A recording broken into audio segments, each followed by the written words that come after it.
ভিক্ষুক রাস্তা দিয়া যায় আর জমিদারের পুত্রবধূও যায়। একজন সামনের থেকে আসতেছে, একজন সামনের দিকে যাইতেছে। দুইজনের ক্রসিং এর সময় ভিক্ষুকের গায়ের কাদা জমিদারের পুত্রবধূর গায়ে লেগে গেছে। সে দুনিয়া আন্ধার করে ফেলছে, স্বামীকে টাইকা নিয়ে আসছে, বলছে ভিক্ষুক আমার কাপড় নষ্ট করে দিছে। সে শুধু ভিক্ষুক ছিল না, বৃদ্ধ ছিল। বৃদ্ধ ছিল না শুধু, জীর্ণ ছিল, শীর্ণ ছিল। শরীরে কাপড় ছিল না, ফাটা চিরা কাপড় ছিল। পায়ে জুতা ছিল না, পেটে ভাত ছিল না। জমিদারের পুত্র সইতে পারে নাই, যৌবনী শক্তি সয় তো সয় কি কইরা।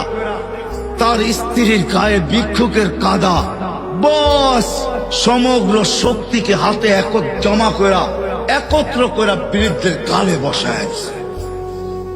বৃদ্ধ কিচ্ছু বলে নাই, শুধু উপরের দিকে তাকায় দুই তিনটা শব্দ উচ্চারণ করছেন। শব্দগুলা হলো ইয়া মাল্লাহ তারা হলো ওয়ুন, ও আল্লাহ চোখে দেখা যায় না। ও তারা কুল্লা শাই, তুই সব দেখিস। ফারা তারা মা বি, তুই কি দেখিস না আমার সাথে কি ঘটতেছে, এটা কি দেখিস না? বলতে দেরি যুবক, মরতে দেরি হয় নাই। জমিদার চলে আসছে, প্রতিশোধ নিবে। বৃদ্ধের একদিকে মুস্কি হাসি, একদিকে বলতেছে প্রেমের খেলা এমনই হয়। জিজ্ঞাসা করছে কিসের প্রেমের খেলা রে? বলছে ওর প্রেমিকার গায়ে আমার কাদা লাগছে, পায়ের কাদা লাগছে, ও সইতে পারে নাই। যৌবনী শক্তি দিয়ে আমার বৃদ্ধ গালে বসায় দিছে। আমাকেও একজন ভালোবাসে, সেও সইতে পারে না,